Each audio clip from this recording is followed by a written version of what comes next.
ಕಾಂಗ್ರೆಸ್ನಲ್ಲಿ ಕಡಿಮೆಯಾಗ್ತಾ ಇಲ್ಲ ಅಸಮಾಧಾನಿತರ ಕಿಚ್ಚು. ಮಂತ್ರಿಗಿರಿ ಸಿಗದಿದ್ದಕ್ಕೆ ಶಾಸಕರು ಬೆಂಬಲಿಗರ ರಣಾಕ್ರೋಶ.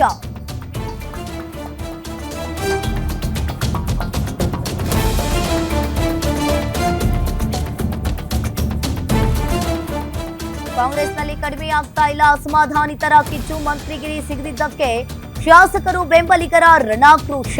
ನಿನ್ನೆ ಬಾಗೇಪಲ್ಲಿ, ಚೇಳೂರು, ಗುಡಿಬಂಡೆ ಬಂದ್ ಆಯಿತು.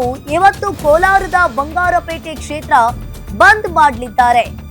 ಎಸ್ಎನ್ ನಾರಾಯಣಸ್ವಾಮಿ ಸಚಿವ ಸ್ಥಾನ ಮಿಸ್ ಆಗಿದ್ದಕ್ಕೆ ಅವರ ಬೆಂಬಲಿಗರು ಬಂದ್ ಮಾಡಲಿದ್ದಾರೆ. ಕಾಂಗ್ರೆಸ್ ಮುಖಂಡರು ಮತ್ತು ಅಭಿಮಾನಿಗಳಿಂದ ಬಂಗಾರಪೇಟೆ ಬಂದ್. ಬಲಗೈ ಸಮುದಾಯಕ್ಕೆ ಕಾಂಗ್ರೆಸ್ ಹೈಕಮಾಂಡ್ ಅನ್ಯಾಯವನ್ನ ಮಾಡಿದೆ. 3 ಬಾರಿ ಶಾಸಕರಾಗಿ ಆಯ್ಕೆಯಾಗಿದ್ರು ಹೈಕಮಾಂಡ್ ಪ್ರಾತಿನಿಧ್ಯವನ್ನ ನೀಡಿಲ್ಲ. ಬಂದ್ಗೆ ದಲಿತ ಸಂಘಟನೆ, ಆಟೋ ಚಾಲಕರ ಸಂಘ, ರೈತ ಸಂಘ ಈಗ ಬೆಂಬಲವನ್ನ ಕೊಟ್ಟಿರುವಂತದ್ದು. ನಿನ್ನೆ ಬಾಗೇಪಲ್ಲಿಯಲ್ಲಿ ಬಂದ್ ಮಾಡಲಾಯಿತು. ಇವತ್ತು ಬಂಗಾರಪೇಟೆಯಲ್ಲಿ ಬಂದ್ ಮಾಡೋದಕ್ಕೆ ಅವರ ಬೆಂಬಲಿಗರು ಆಕ್ರೋಶವನ್ನ ವ್ಯಕ್ತಪಡಿಸ್ತಾ ಇದ್ದಾರೆ.